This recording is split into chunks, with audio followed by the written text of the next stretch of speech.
Okay, this video tutorial is all about plastics. So what are plastics? Well, I've spoken a little bit about that and how are they formed and used. So we'll start off with thermoplastics. So most plastics are basically a polymer long chain alkanes or other hydrocarbons, but generally speaking really long chain alkanes. So thermoplastics is talking more about how plastics are basically used or are formed.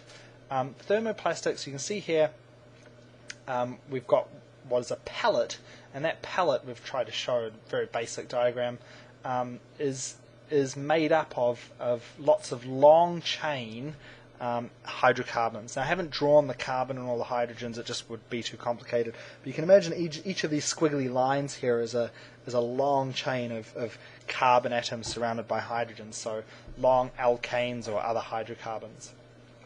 So thermoplastics often start off with, in this pellet form, we have small pellets like this made out of these long chain hydrocarbons. They can then be melted and injected into a mold. So a powder or pellets are put in here and then heated so that they're liquid, and then they're injected into a mold that is the shape of whatever you want.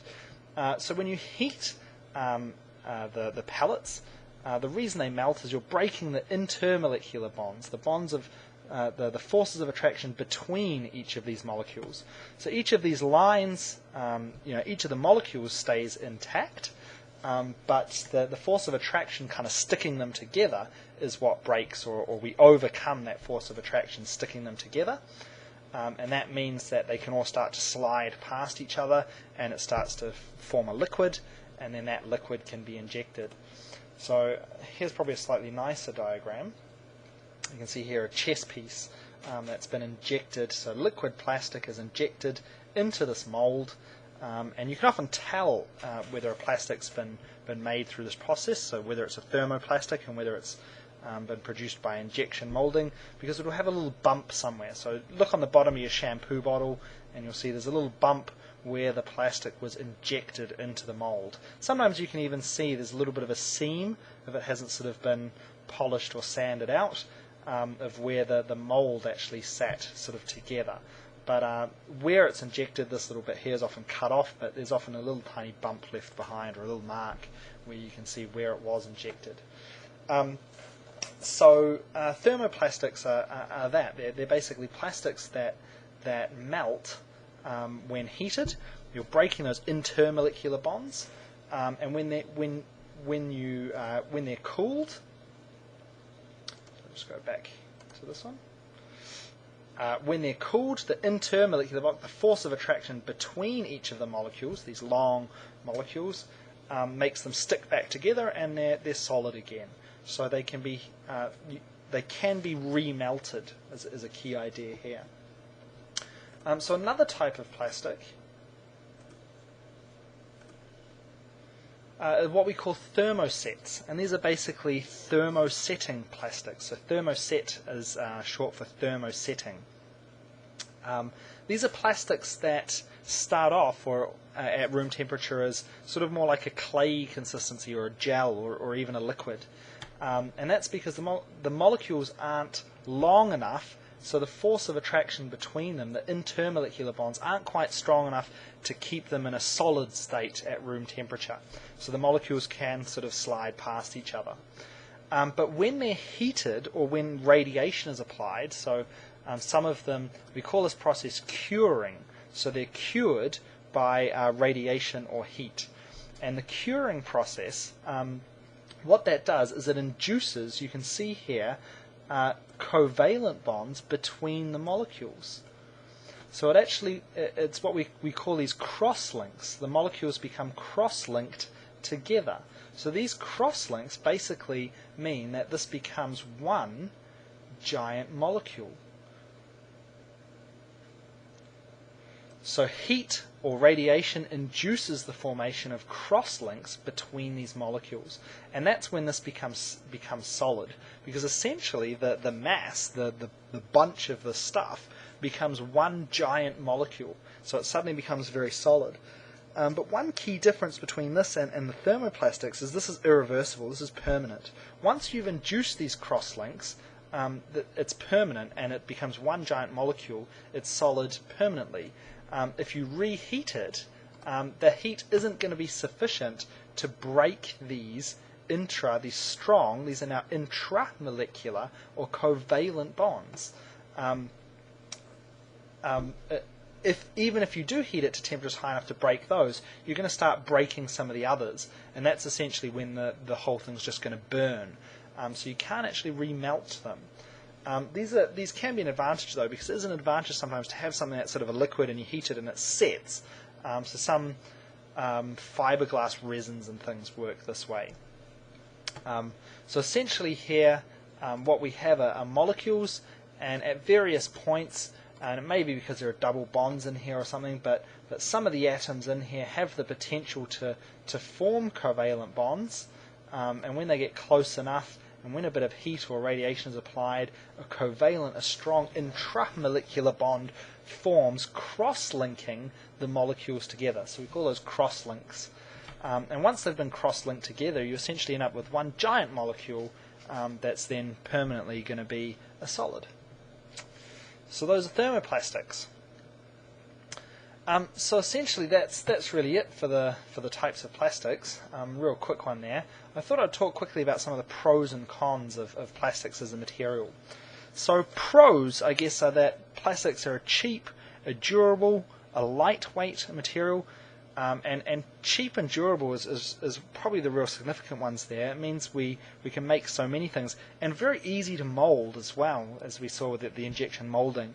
If you think about molding metals, they have to be heated to much higher temperatures, which makes it much more expensive.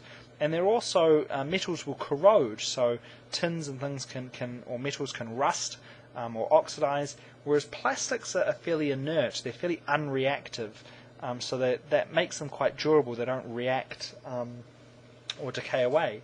The fact that they're unreactive also makes them good for food storage containers and things, because they don't react with and change the taste of what's in it. So a lot of things are stored in plastic. So in the past, a lot of things were stored in glass containers, because glass is also very unreactive. However, glass is a lot heavier, more expensive, and can break more easily, whereas plastics are a bit more flexible.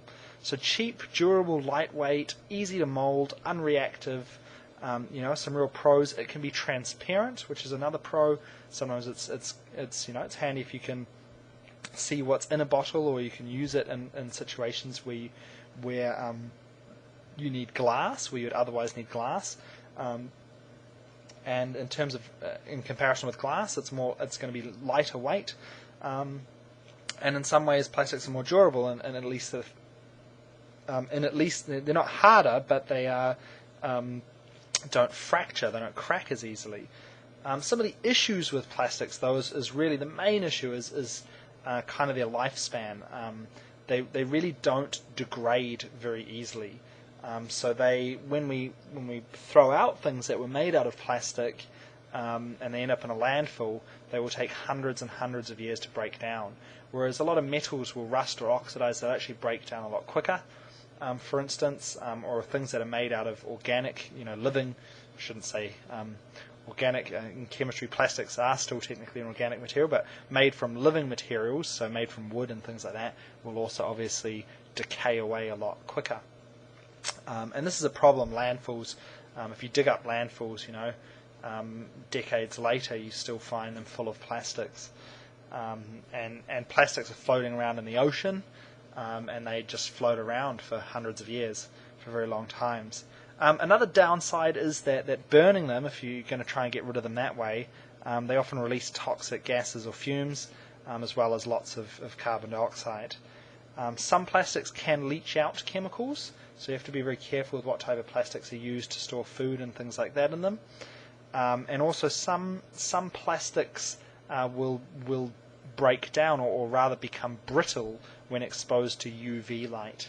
And so you notice a lot of plastics, white plastics especially, become yellow with age if they've been exposed to UV light. But any plastic that's been exposed to light, often it becomes more brittle and it cracks much more easily. And that's why you don't sort of often see plastic being used so much as often for roofing and things where it's going to be constantly under direct sunlight, because the lifespan, it will just perish. The UV will damage and make it much more brittle over time. However, there are additives that can be added these days to make it more UV resistant, or coatings that can be put on it to make it more durable to ultraviolet light. So those are some of the downsides of plastics, but plastics definitely have changed the world around us. It's made it very cheap to produce things, and meant that we can make things that are disposable, and that has pros and cons too. I mean, it means we often now throw things out and fill up landfills with them, but at the same time, for instance, medical applications, it's much safer to have plastic syringes that can simply be disposed of than it is to have glass syringes, which is what they used to be made out of, that had to be sterilized, and if they weren't perfectly sterilized, then there was a much greater chance of infection and things like that. So plastics have definitely revolutionized the world, but also present a few problems for us in the future with how we will dispose of them, and also the fact that the majority of our plastics are made from petroleum, so from crude oil, they're polymers from some of the alkanes and things that are found in the crude oil. And oil and those fossil fuels aren't going to be around forever either. So we may, our reliance on plastics, we may have to look to other ways of making them. And there are developing ways. There are bioplastics, which are often made from plastics which are made from plant-based materials, or chemicals which are produced within or by plants. And some of those also have the advantage that they're much more biodegradable. So maybe solving two problems at the same time there. They just tend to be a little bit more expensive, and so we might just have to bite the bullet and accept that the cost of producing these bottles is fractionally higher. So yeah, that's sort of it for plastics, and that sort of takes us to the end of our fuels topic too. So I hope you found these tutorials helpful, and I'll see if I can get on with one of the other topics.